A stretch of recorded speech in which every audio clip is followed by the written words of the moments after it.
এবার যেটা সবচেয়ে ভালো ছিল যে টিভি বলেন এবং সিনেমার বলেন অনেক প্রবীণ এবং নবীন শিল্পীরা এসেছে, যেটা আমাদের জন্য খুবই বড় একটা পাওয়া।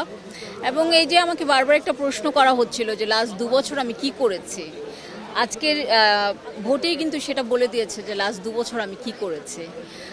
আমার মনে হয় যে আমি ওনাদের সবাইকে আসলে এফডিসিতে নিয়ে আসতে পেরেছি। আমি মনে করি শিল্পীরা যারা এসেছে সবাই অবশ্যই আমাকে একটি করে ভোট দিয়ে গিয়েছে। ওরা যেভাবে আসলে আজকে আমার জন্য কাজ করেছে, 103 জনের এই টিমটা এবং নতুন ভোটাররা যেভাবে, মানে দেখেন, আমি জানতাম যে নতুন অনেকেই হয়তোবা দেশের বাইরে আছে, কিন্তু আমি দেখছি যে না, ওনারা ঠিকই ভোট দিতে চলে এসেছে। তো এটা অবশ্যই আমার জন্য অনেক বড় একটা আশীর্বাদ। আমি খুবই হ্যাপি এই ইলেকশানে। ফলাফল যাই হোক না, ফলাফলটা যা হবে সেটা খুবই যুক্তিগত হবে এবং আমাদের সন্তুষ্টজনকই হবে।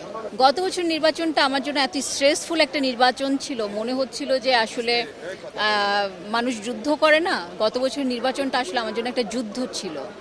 সেই যুদ্ধক্ষেত্রটাকে আজকে আমি একটা কি বলে যে একটা সৌহার্দ্যপূর্ণ পরিবেশে আনতে সক্ষম হয়েছে।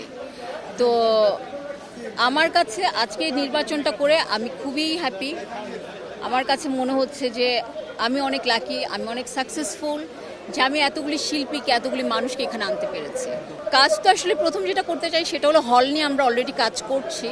আর আপনারা জানেন যে আমাদের মাননীয় তথ্য প্রতিমন্ত্রী কিন্তু বিএফডিসিতে এসেছিল, উনি কিন্তু বলে গিয়েছে 2 বছরের মধ্যে উনি এফডিসির চিত্র পরিবর্তন করে দিবে। আমরা নির্বাচিত হয়ে আসলে ওনার সাথে এক হয়ে আমরা ওই কাজটুকু করতে চাই। আসলে ওই টাইমটা আমি প্যানেল পরিচিতিতে ছিলাম। আমি খুব একটা আমি খুব একটা আসলে প্যানেল পরিচিতিটা, আপনারা জানেন যে ইলেকশনের আগের দিনটা আমরা খুবই ব্যস্ত থাকি, তাই কমপ্লেন হয়েছে আমি শুধু এতটুকুই শুনেছি। তারপর আসলে এটা কি সুরা হচ্ছিল, কি হচ্ছিল অতটুকু আর আমি জানি না।